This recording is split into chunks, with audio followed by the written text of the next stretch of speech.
Hey, everybody. Thanks for joining me on today's episode of Entrepreneurship Simplified. This is kind of an impromptu one that I want to do about my son's first venture into entrepreneurship. He's learned some lessons and just kind of wanted to share what's going on, both with him and also with our education system in America. And this is not a knock on teachers. This is not a knock on administrators of schools. I couldn't do it. Bless you for doing it. We have to educate our kids somehow. I wonder often on this podcast and another one that I do, if we're doing the best job or if we could do things better, differently. But this is a prime example of where I think we might have fallen a little bit short. But again, my son got to learn some good lessons at the very least. So what happens is at his school, they give out these bucks. And what it is, it's kind of like an arcade where, you go play skee ball, you get so many tickets, and then you can either use the few tickets that you have and buy and get, the little trinkets that aren't worth very many tickets, or you can save up a lot and get the things that are on the wall that are worth a lot more. Very similar to that. So if a kid is good and he does something that kind of goes above and beyond, he gets these bucks. And it's at the teacher's discretion on what they give them out for and how they give them out. It's completely up to them.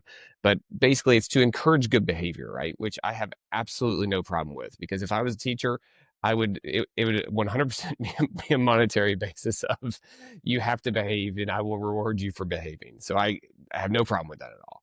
So his complaint, and he has convinced himself and his friends have convinced themselves, all the boys, that the girls get more bucks than the boys do. And frankly, probably deserved. If I compare my daughter who's 11 with her friends and my son who is 10 with his friends when they're at the house, it is quiet when the girls are here for the most part. And when the boys are here, they don't know what the word quiet means. So I cannot imagine having a classroom full of, or half of a classroom with a bunch of 10-year-old boys. It's got to be an absolute disaster. So I can imagine that maybe it's true that the girls do get more bucks. But what he was trying to figure out was how he can go about getting more of these bucks, and because he wants to be able to get stuff in that's behind the case. So he and his friend devised a plan to sell stickers, because stickers aren't one of the things that they can get with their bucks. And what he can do is he can sell them to all the third and fourth graders that would like these cool stickers that he went on Amazon and convinced my wife to buy for him. Got, a couple, like 200 or 300 stickers for like $9. And he was willing to spend his cash to get this, because then he thought he would be able to convert it into getting more than $9 worth of stuff with these bucks on things that he wants to get. So cool. Whatever you want to do, this is your entrepreneurship journey. Go for it. So he saw a hole in the market because they don't have stickers, and he didn't want to try to compete with them and sell something that they do have, because that doesn't make sense. So he said, "Hey, stickers are the way we're going to go." Hit absolute success. First week, I can't remember. It was hundreds and hundreds of dollars worth of bucks that he was able to get. And he also decided to give stickers to some of his friends to let them sell, and he would let them keep some of the profits. He would keep some of the profits, but it expanded his network. I said, that's great. He had verbal agreements with all these kids. A few of them did not follow through. They took the stickers and returned no money. So, and he would only give them about 15 stickers to see if they were going to do their part.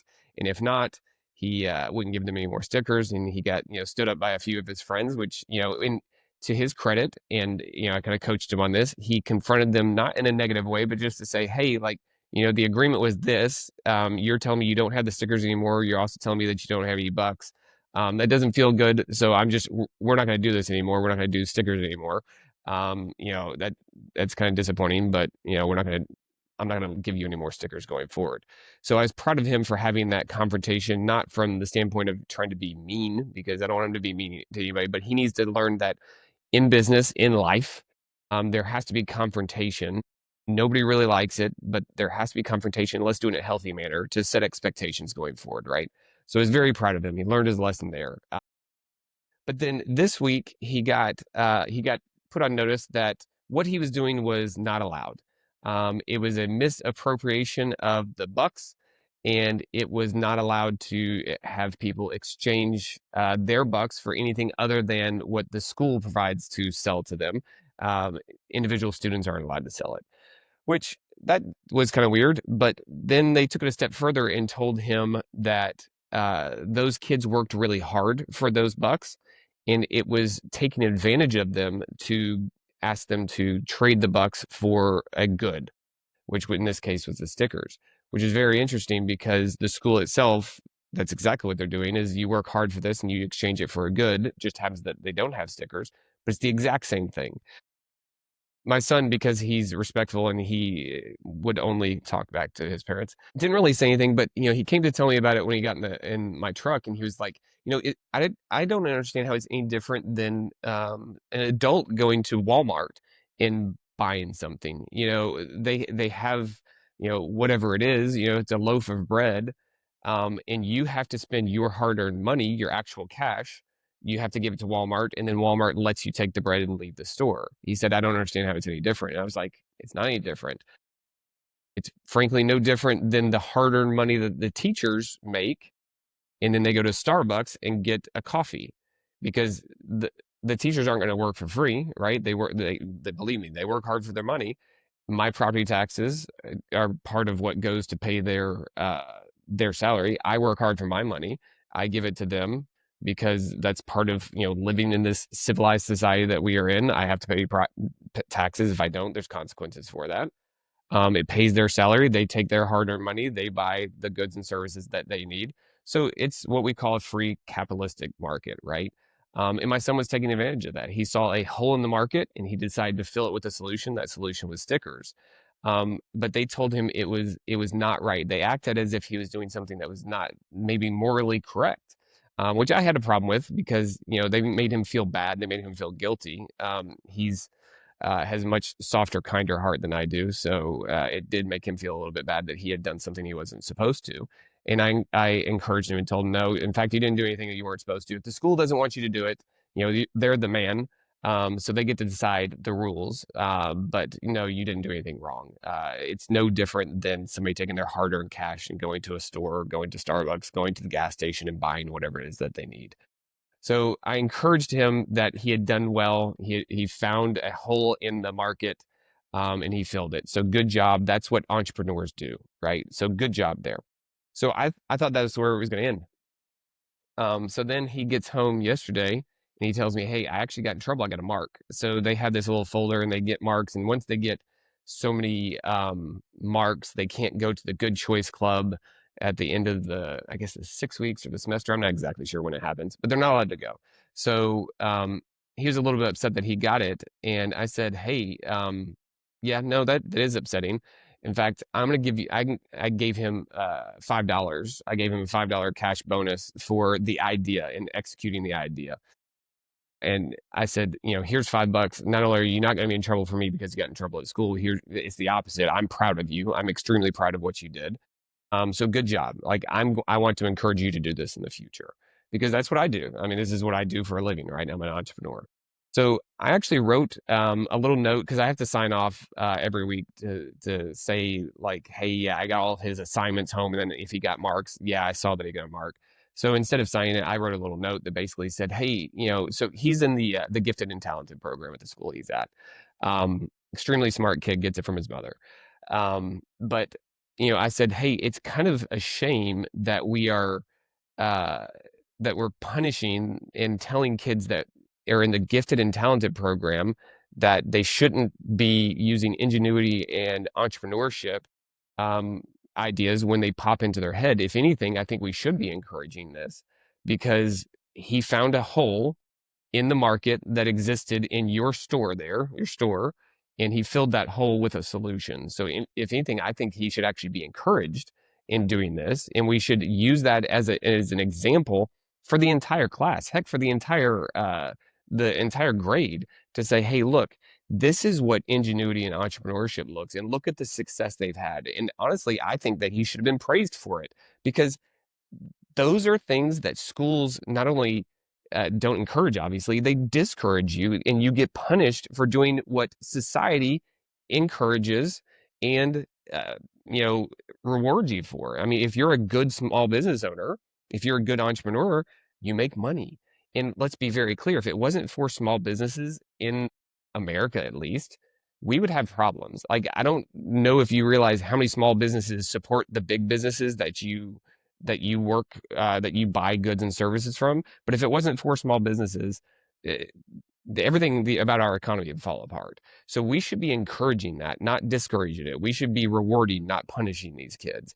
And frankly, I feel like our schools should do a much better job of encouraging entrepreneurship in general, having classes about entrepreneurship, teaching kids how to balance a checkbook, teaching kids all about finance. Because we've got, and again, it was this way when I was a kid, and nothing has really changed, which is kind of scary. I'm 44, my kid's 10. Nothing's really changed in the last 34 years. And frankly, not much has probably changed from when my parents, who were in their 70s, went through school. School was set up to help people become employees, be good employees, memorize this, memorize that.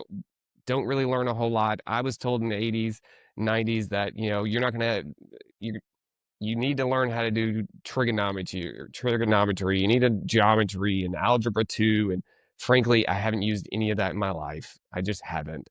I was taught a lot about history, which I think history is very important to teach kids. Absolutely. In fact, I think we should probably teach more because we could learn more from it. But sciences, they're good, they're great. But if I'm not going to become a scientist, how much use is it actually to me? We got to learn the basics. So again, I'm not saying that school in general is terrible, but we have to do a good job of teaching them things that are actually useful and that they need to know, along with, things that are life applications. So he had an assignment that he didn't do well on, that was commas. He asked me, "Hey, like, can you help me with this?" And I looked at it and I was like, that's one thing I honestly never learned. Here I am, 44. I throw a comment in when I feel like it should go. And all the software that I use tells me, hey, that was a good one, or you screwed that one up. That's not supposed to be there, or you should have added one here. And when he asked, and it was late and we were trying to get ready for bed, and I said, "Hey, let me just pull my phone out, talk to it, write the sentence out." And guess what? It told me where the commas were supposed to be. So I had him cheat on that thing, and I didn't show him what program I used, but frankly, I cheated on it because I didn't know myself. Because frankly, it doesn't matter, because where we are today, it doesn't matter if you know how to put the commas in or not, because all the software that you use, that you type with, is going to put it in for you.